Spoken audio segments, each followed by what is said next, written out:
What's going on, everybody? Welcome to another exciting episode of Meet the. I'm your host, Troy Rawlings, and today we got a brother who's, what's ironically, he's very unsung.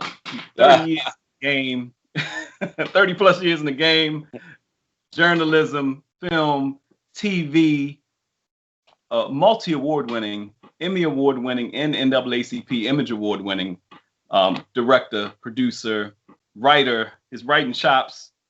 Used to get his homeboys girls back in the day. That's true. That's real talk. Give it up for the one and only P. Frank Williams. I'm in the building. What's up, my boy? Troy Yizzle. What's up, man? How you doing? Happy 2021, my guy. Happy we made it. We made it. We here. Yeah. Donald Trump, I don't know how much longer he gonna make it though in 2021. I think there's a jail cell written with his name on it somewhere. Man, people don't look. We usually don't date these, but if you know anything about, we're in a historic time coming out of 2020, going in 2021. I like to give people their flowers while they're alive, especially we just went through. So I got to give you props, and I met P on the most Hollywoodish time. The people who have helped influence some of the things I do, whether they know it or not. Chris Williams, who was the director of How Do I Look for the Style Network. He was my first guy, my first TV development deal here with the Taboo Talk piece. I met P sitting at a bar restaurant next to each other. Mm-hmm. That sounds like something I would be doing. That sounds about right. And we were just talking. Like he never said what he did. He saw I was producing a music night. He actually gave me a couple pointers, I think, and came out and supported. He never said who he was, what he did. He talked a little bit. He gave me his card. But after that, we started talking. I saw what he was doing. I was like, man, I got to get you on my show. Okay. And through the form, you're here. So here we go. Whoa, there it is. Yes. I jump around a little bit, but let's go all the way back in time. Back in time. Where are you originally from? Well, I'm originally from Oakland, California, home of the Raiders, the A's, the Black Panthers, Revolutionary Brothers, Todd Shaw. You know what I mean? That's what we do. Yeah. Yes. So you from Oakland, and when did you realize? Well, I read a little bit of your bio, which had me cracking up when you talked about the cats that were writing the letters. So you're in. When did you realize that? Was it poetry? Was it just the fact that you know how to put the words together? And when did a brother realize that, hey man, can you do something for me, P? Well, it's interesting. I think that growing up in those urban environments like Oakland or Baltimore or DC or South Central in the 70s and 80s, a lot of these young guys who were in the hood, some of them weren't as good and going to school. I was like that smart ghetto kid, like around whatever craziness going on, drugs, violence, or wildlife in East Oakland, Funktown, USA is where I'm from, and Murder Doves. And so a lot of my homeboys who were selling dope or just not whatever, like girls in school, but they didn't have the capacity to write a love note or, you know what I mean? They have money, they could buy them something, but those girls really wanted whatever. And so they couldn't articulate that. And I was a kid, I had big glasses, I would write all day. And so they're like, hey, I was, I had a nickname back then. And they was like, yo, my man, why don't you write a letter for my girl? And I was like, yeah. I was like, what's her name? You know what I'm saying? Barbara, Denisha, LaQuisha. Yeah, LaQuisha, your eyes are like starry in the middle of the night. And, every time I see you, my soul just sets on fire. And they, I write it up, put their name on it, put a little sprinkle, ask them what they want. And, that was the beginning of my journalism career. I had no idea that was me starting to be a journalist, starting to tell stories, starting to interview people and figure it out. So, yes, the beginning of my whole career, I started out writing letters for D-boys and gangsters in my neighborhood in East Oakland. You got the reputation, like, yo, talk to Pete. Yeah, talk to the kid with the big glasses and the afro. When did you sprout? Because you look like an athlete. You about 6'2", 6'3"? I'm 6'2", 240. And so I played tight end. I played outside linebacker in high school. Baseball, I was an okay athlete, but I obviously had the brain situation work. So I'm definitely on the bigger, side of the black man scale with, sometimes in these corporate environments, the white man be like, oh, okay, what's up, big brother? So, it is what it is. Oh, this is the writer. No, but yeah, that was the beginning of my journalism producing career in the hood, writing letters. So you start going into meetings, you start meeting people. And like you said, you're the big guy walking in. So you got into journalism. You realized you had a love for writing. You're in high school, you're doing your thing, playing sports. Was it the academics or the sports that opened the college door for you? I think in high school, I was blessed because I wrote for the student newspaper. And I also play sports. You got those. I always say I was like, not in a bragging way, but like a Renaissance man. I love sports and outgoing, athletic, as best as I could. But I always with that pen. I always had that pen. And so I always think I should have probably been a rapper because I had some real good, in high school, I wrote a sports column. And then, I was a junior statesman, the student guy. It was weird because there was a point in my life, though, where, I was homeless. I think I've mentioned, and I've talked about my story and been very clairvoyant that, it wasn't always the greatest time, but the academics and being scholarly is what kept me alive. And so even if I slept in my car for, months, almost a year, I still kept going to school. So, yes, it was the academics that helped me go to San Diego State and then to Columbia University. So, stick with them books. And I always, it's a trip because I think a lot of the young hustlers don't realize. And me and my buddy IC always talk about it's a marathon. It's the long game. And so a lot of the young guys that I saw in my urban neighborhood who were selling dope or trying to get into stuff or whatever, that's the short run. And so I always was able and fortunate to see the marathon, not sprint. So let's talk about that a little bit. You're going to college and you find yourself in a situation where you're homeless.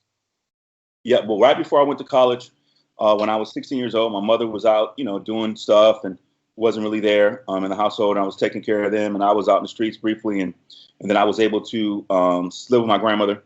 And so I was sleeping in my car for a while when I was in high school, and I kept going to school.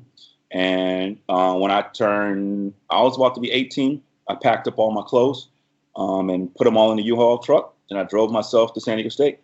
No mom, no dad, nothing, and just was like, I got this, some scholarships, some Pell Grants, what they was giving out back then.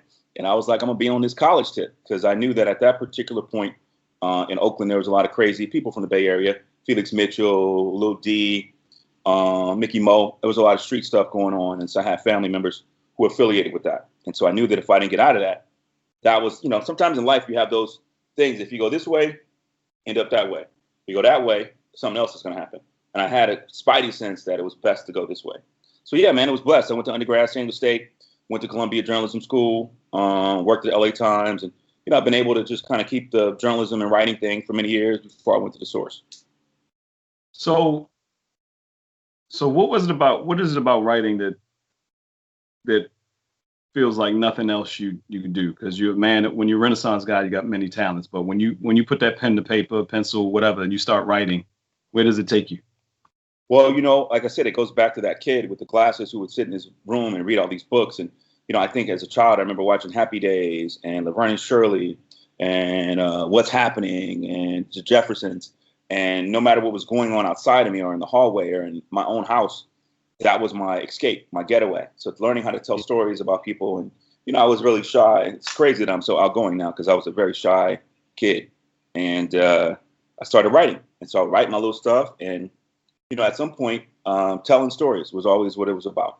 And so I was blessed to be able to do that. And, I think I always tell my kids and people that I know, it's great that you have a gift. I had a gift to be able to write.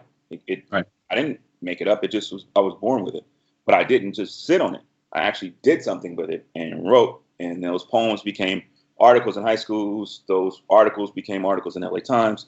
Those articles became Suge Knight, Biggie, Tupac, Scarface, Dr. Dre, whatever, all of that, later on.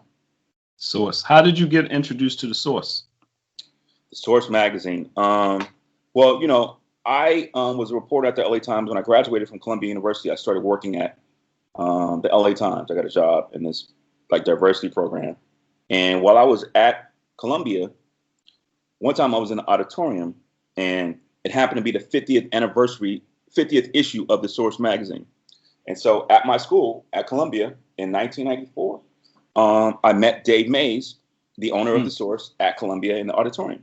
And also there was Grandmaster Flash, Africa Bambaataa, and who else is Grandmaster? And Kool Herc. I met them all one day. Is Dave a part of the Zulu Nation? Because that's Zulu Nation. But it just happened to be a 50th anniversary of the Source and it had all those pioneers. Right, so I said, hey, Dave Mays, what's up? I'm P. Frank. I bum rushed him. Like, I didn't have my demo tape, but I was like, here's my little writing card. And so I was like, yo, Dave, I got to get down. The Source was the Bible of the culture. Yeah. And I was a B-boy. I've been a B-boy since, I could put my Pumas on in my cardboard box in 81. And so, I met Dave. I was like, hey, Dave, I'm the man. Give me some love. And so they didn't have anybody on the West Coast really writing about hip hop. So at the LA Times, I started writing about hip hop and I wrote about AMG. I'm celebrating currently my 25th anniversary in the culture. In 1995, my first article about AMG came out in the Source. So when I met Dave, probably about 9 to 10 months later, I got my first article. And then after that, I did a few and they trusted me. And then I ended up covering Eazy-E's funeral and the death of Eazy-E. So my first Source cover was about Eazy-E's death in 1995. I know that takes me back. Y'all like what? Yes, 1995. It's some people watching right now that they don't even know what the Source is. Okay. Like there's a generation that doesn't know, like, to have like the Source was the Rolling Stone of hip hop. In the 90s and early 2000s, Rolling Stone, or the Source covered hip hop as it was growing. So as the culture, Jay-Z, Biggie, Tupac, DMX, Rough Riders, all of that exploded. Hip hop exploded as the #1 music. We were there in the same club. I always tell people, if Puff and Jay-Z is right there partying in the club, that's me and my boys over here doing whatever else, trying to cover them, trying to document the culture. The Source was the first place that the culture was unfiltered. You know what I mean? Right. It was raw. It was real. And it didn't look like it before XXL or anything like that. It didn't look like you had Right On in these little magazines that look romper roomish. No offense to them, but right. Source came and was like you said, they were there. Yeah, they were interviewing. And if you got 5 mics in a Source, let me tell you, there are people we consider hip hop legends that never got 5 mics in the Source. And they, Biggie said he wanted to get 5 mics. He got it before he passed away. Right. I forgot and what Dr. it was. Dre, by the way, crazy story. You mentioned the 5 mics, the most coveted, craziest thing in at least in that time frame. Yeah. I just was on this thing talking about Nas, and Nas was the first artist ever on his debut album to get 5 mics. Illmatic, yeah. I reviewed The Chronic 2001, yeah, whatever year that's Dr. Dre came out with that, right? And so at the time, the way that we did the 5 mics, I would tell people people don't know this. The way that the Source did the 5 mics was we would take a copy or a CD of the album, and everybody in the whole office or the editors would listen to it, review it, write a little something, and then put how many mics they think it deserved. And so it would go all the way around, and then you would add that up, essentially. And so we went back and forth about The Chronic 2001. Ended up getting 4.5 mics. I think because I'm a West Coast cat, and I, by the way, was the first West Coast editor of the Source. I opened the West Coast office of the Source on Sunset. Is that I think some of the New York dudes was hating. They just was haters. You know what I mean? They didn't want to give the West Coast that love. You're from Baltimore, right? I'm from Baltimore. Y'all thought y'all was the bomb. And so, ironically, we didn't give Dre 5 mics. We gave him 4.5. Later on that year, we did the Source Hip Hop Music Awards. And I went to Dr. Dre's house and we taped the whole thing where I gave him a sort of a posthumous 5 mic award. And so Dre was supposed to come out that day and accept it on the Source Hip Hop Music Awards, but that became the year of the fight on stage and Snoop and Suge. And so just a little bit of hip hop history. Yes. The mics, come on, boy. Back in the day, the Source mics. I think that's why that little 4.5 mics might have been the spark. Is that what you think? They was bad and you only got 4.5. I'm like, yo, was that the reason that y'all ain't got East Coast ain't got no love for Death Row? Let it be known. Right. Hilarious. It was people that I know that were in. Were you there? You were there. You had to be in the audience. Were you there? I wrote that show. Yes, I was on stage. I mean, not to be like that, but I remember being on stage at that. Is that 2001? Because I did 99, 2000, 2001, and this was the year I think we were at the Pasadena, and then the Death Row dudes came from one side, and Snoop and his people were on the other side, and they were fighting on stage, and the police were there. They started to try to mace people and Snoop, and they started fighting on stage, and then there was a fight in the audience. Anyway, wild days. But yes, The Source. When the Source movie documentary comes out, people are gonna be like, "Oh my God." To be alive in the beginning and the starts of hip hop, people don't even understand what that means for us and why we so serious about the culture as a whole. So you get your stamp, now coming off of Source and doing were there award shows for Source? Was that your first time? Well, what happened was I worked at the LA Times for 6 years, and throughout that time, I was freelancing for the Source. And then the Source wanted to open a West Coast office, and I opened that West Coast office as the first West Coast editor. And then I worked for a few years, and what happened was the Source Hip Hop Music Awards started again after a brief hiatus in '99. Is that right? All my Source people. And they was like, well, who's going to write it? And I was like, well, I'm already here. I'm a TV major. And boom, I ended up producing and writing the first Source 99 when we came back, and then 2000, 2001. And then that led to the Vibe Awards and the BET Awards and BET Honors. And I worked a little bit on the Grammys and many years on the NAACP Image Awards. And so, that I always say that Source time introduced me to so many people, Dr. Dre, Tupac, Biggie, whoever else, but also industry people that I work with who I'm still cool with today. So that job helped me do a lot on music shows and television later. Now, how was the transition from writing to producing? How did that feel to you? How did you go from writing to producing? Meaning it goes from writing and seeing One second. Nyla, can you close your door? Mm-hmm. Yeah, close the door. No, please. 1 second. Thank you. Just got to stay checking on them.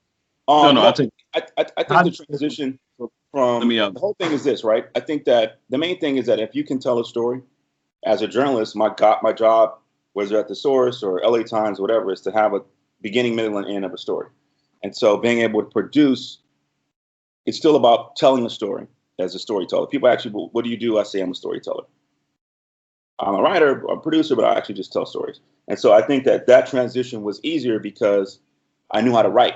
If I didn't know how to write, I don't think I'm nowhere. Anything that I've done has not been achieved without knowing how to write. About that kid with the afro. I'm gonna keep going back. The kid with the afro, with the little, I had little spiral notebooks back then, and I had the black, old school notebooks with the black on the front with the little pages, spiral, like a little notebook thing. And so I used to write in that. So you go from that and you start producing. When does directing come into play? When did you get a chance to actually direct? Because once I started producing some of these BET shows, I ended up working at BET, and not like fully on staff, but I had a desk there, and I was there for many years. And starting around 2005, and I started producing a show called American Gangster. I don't know if people know American Gangster, and when I go out to produce a show, somebody has to direct it. Somebody has to go out and direct the talent, the camera, do all of that. So it just sort of happened by necessity. One thing I don't care what people say about BET. BET taught me so many different kind of skills because I had to do everything, and director is the same thing as that kid writing in a notebook. I'm telling what the characters are, where people need to be, giving people certain things to say or what looks great, a lighting and that kind of thing. So, right. It just happened. I didn't decide to. I just had to because I'm like, we don't have no money for a director, so I'm gonna do it myself. You know what I mean? You're looking around like, who's directing this? They're like, looks like it's me. You said you wanted to do it. Yeah. And here we are. Yeah. No, it's good, man. I think that I saw where John Singleton. I interviewed John in Leimert Park one time. Rest in peace to John. His office used to be in Leimert Park, and we were talking. And the reason why Boys in the Hood happened because nobody wanted to tell that story. And he was like, I don't trust nobody else to direct this and tell this story of my life and whatever. And the studio took a risk. But you got to tell your own stories. And so for me, it's always been about that. And so directing happened because I didn't trust anybody else to tell my own vision. So come full circle a little bit because I want to spend a little time. And you have plenty. You definitely take a chance when you get a chance. You'll see the information below on the YouTube, IG. Check out pfrankwilliams.com. Right. And it's a massive piece. We can't cover it in 1 hour. We got to do it. But dedication, hard work, dedication. You know what I'm saying? So who created Unsung? Because Unsung right now, came about. It's a weird story because what happened was I think I was working on American Gangster, and then the same company that was producing American Gangster, which was by Reggie Hudlin, shout out to Nelson, those guys, and they started working with this company called A. Smith, Arthur Smith company, A. Smith, which produces now American Ninja Warrior, Titan Games, all of that. I happened to be working for that company, and Unsung, there were some executives from TV One who aren't there anymore, but they wanted to do a biography show about R&B and hip hop artists who never got their due, and ended up contracting A. Smith, Arthur Smith, shout out to my man Frankston and Mark Rowland, who were executives on Unsung, and they created the template. I think the first episode of Unsung was about the Clark sisters, if I'm not mistaken, or Donny Hathaway, one of those. And so, and by the second season, since I was already working with them, I came on. And so Unsung was created by TV One executives and then ended up being produced by A. Smith and Co.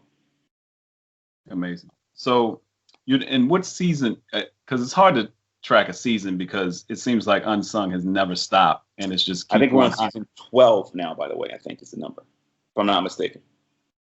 Maybe. And it's so much of a cultural thing now because I've talked to people. I've interviewed Will Downing. I've interviewed Crystal Waters. I've interviewed. I'm friends with Stephen Russell from Troop.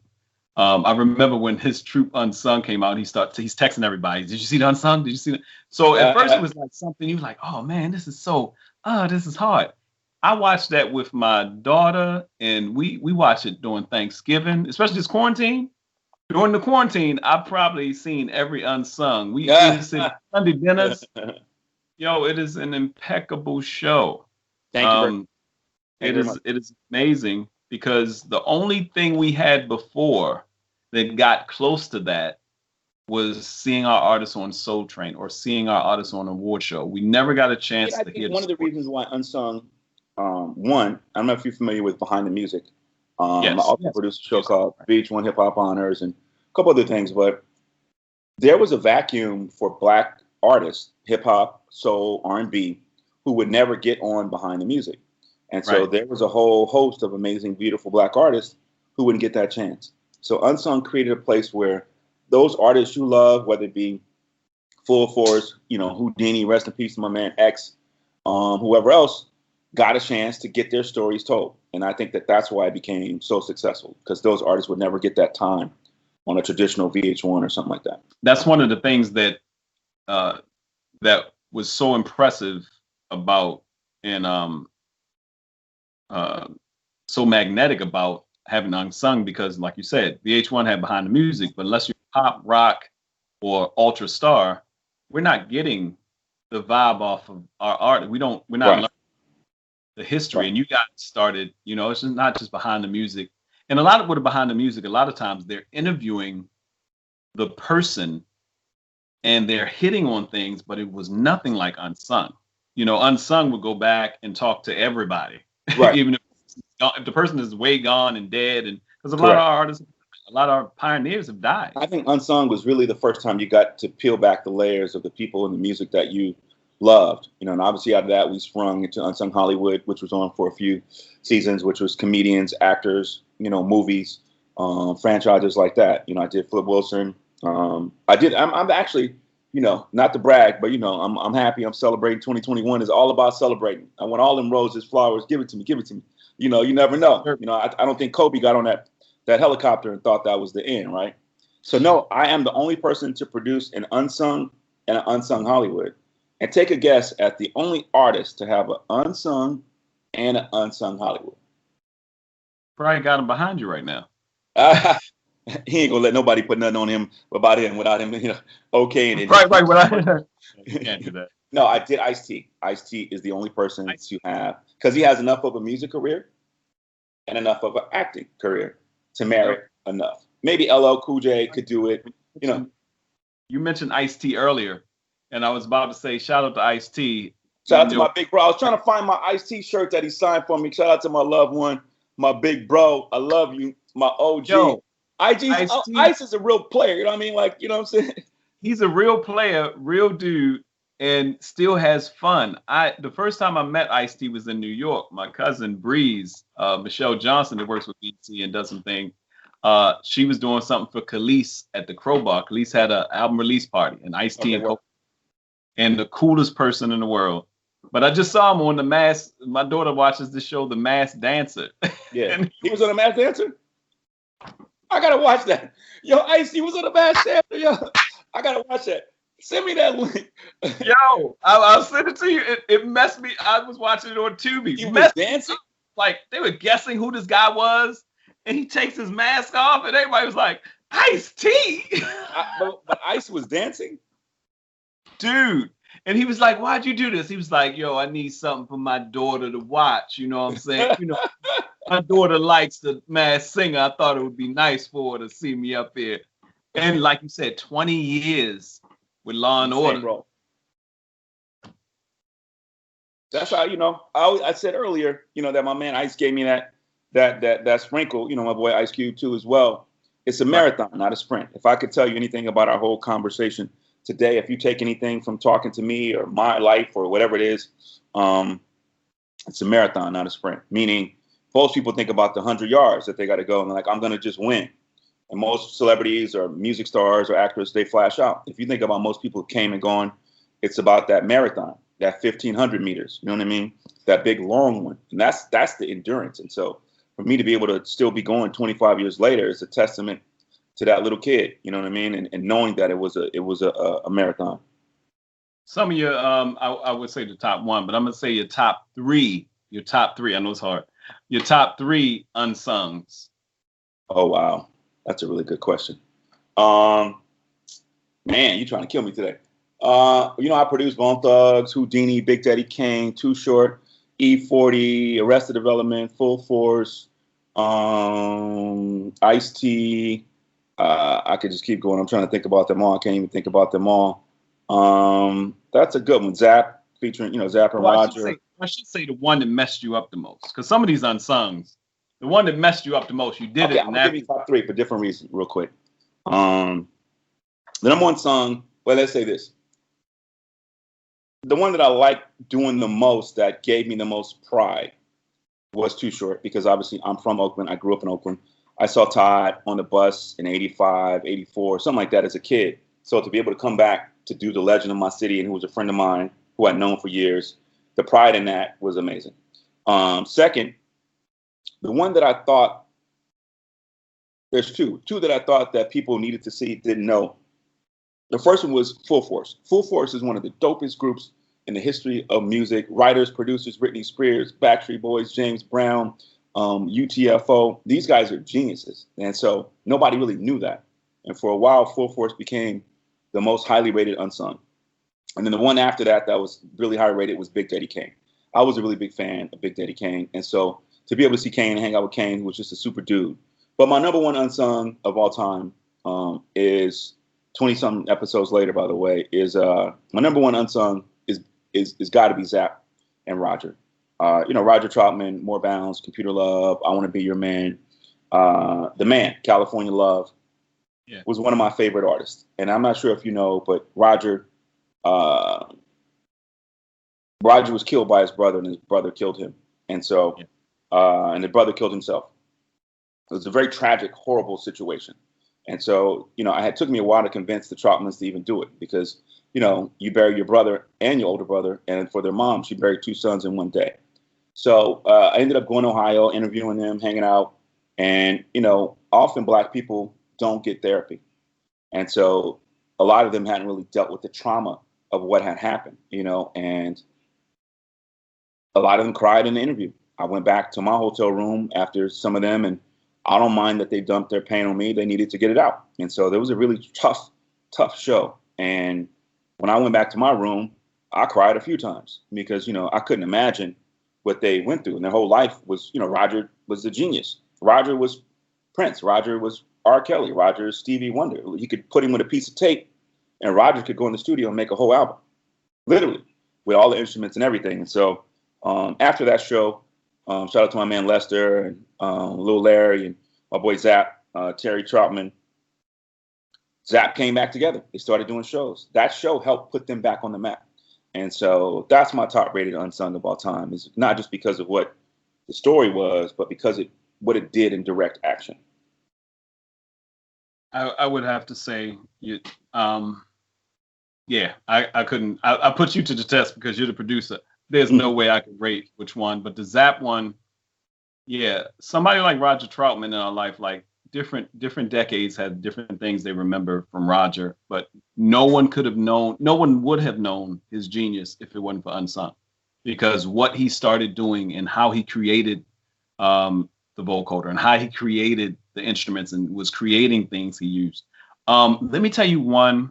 It was probably one of the most impressive to me as well, that his music was so keyed on our growing up in the 80s that we didn't even function knowing how powerful it was. And he's almost parallel to Roger Troutman on a lower level. Kashif. Oh, Kashif. Oh, okay.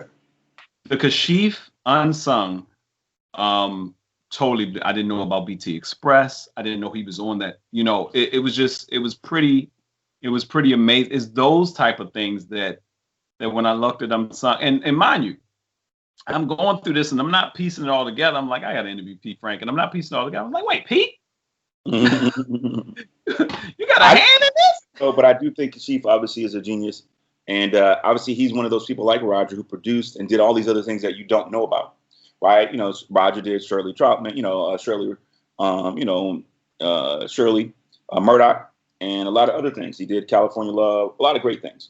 So, man, it's good. And obviously now today, what we're talking about mainly is this Monday, January holiday, Martin King holiday. We have a 2-hour unsung project called Music and the Movement. It is a 2-hour documentary talking about how Black music has always been a part of social justice. Yeah. And so, that airs Monday, and it was great to produce that. And, Ice-T's in there, Al Sharpton, Ice-T talking about Cop Killer, Al Sharpton talking about, civil rights movements. I got my man Raheem Devon in there. I got my man DJ Yella from NWA talking about F the Police. And so this is the first time that Unsung has spun off into more of a franchise, like a documentary. You know what I mean? This every time, usually it's just one artist in each episode. So this is the first time, Music in the Movement, MLK Day, Unsung, and it's talking about Black music and social justice. And will this be on TV1 or all aspects? So Monday on TV1, yeah. Monday on TV1.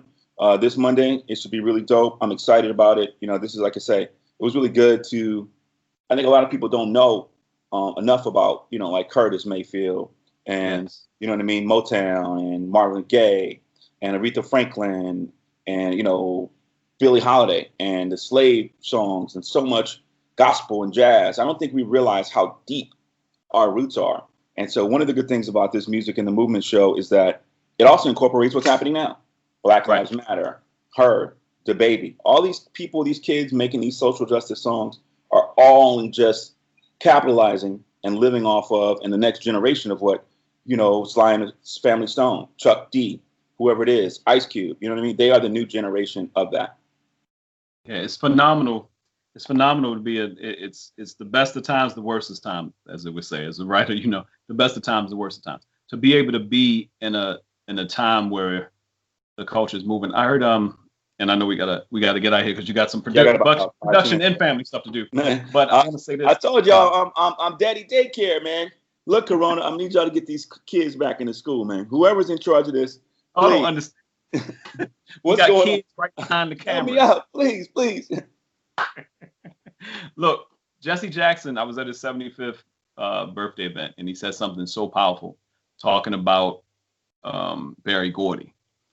And something when Dr. King was putting things together, I don't know if this is in the documentary or not, but I heard him when he said out his mouth, and I never really put it together. He said, when we were taking care of things for the movement and Dr. King couldn't make payroll, he said, well, it's a brother in Detroit that owns a record label that he'll give money so you can take care of the payroll. And he goes in his Berry Gordy. And not only that, but he said, y'all have to realize that Motown was the music of the movement at that time. You can't see something about Vietnam or some hoses and not hear the pet, tap, boom, boom, tap, boom, boom, tap, boom, boom. Yes, you hear that, you gotta run, brother. We gotta tap, boom, boom. As soon as you hear the drum. What's amazing about the Music in the Movement show, one of the points that I make, this is weird to produce something, but actually be in it as well. is that one of the points that I make in the show is about Aretha Franklin. And, you know, respect. My little daughter, she's 6 years old. She loves the song. She's respect, respect. And so what I say in the piece is that that was the theme song of African-American women. You know, you thought it was just respect, but it was really about the movement. It was about giving us Black people respect. And so I want to make people know that Aretha Franklin was, as you said, she gave a lot of money to Martha King, a lot of money to civil rights. She was making a lot of bank, and she was a very conscious artist. And so a lot of your great artists gave to those movements. And, you know, obviously Berry Gordy being a great one, Smokey Robinson, Harry Belafonte, all these different great guys. Well, I'm not going to hold you too long. The most unsung producer I've ever met that happens to put a stamp on. I had to find the shirt. You know, this is one of the OG shirts right here. That is slick. Now I gotta find one. And I'm gonna have to give me your information. I send you a good little care package. I got a bunch of unsung swag. I told them they should put it on the website. They could get money. You know, we gotta, 2021, you gotta hustle, TV One. I love y'all. Y'all better start selling them unsung shirts. Be like the flea market on 125th. Said that. When y'all see me in the joint. Well, me and y'all got to talk. We all got to talk in a minute. We're gonna have a conversation. But yeah, this Monday, only on TV One, Music in the Movement, starring a lot of really great and amazing people. And so blessed to produce it. Thank you, brother. P. Frank Williams, thank you for taking time out with me, brother. I appreciate it.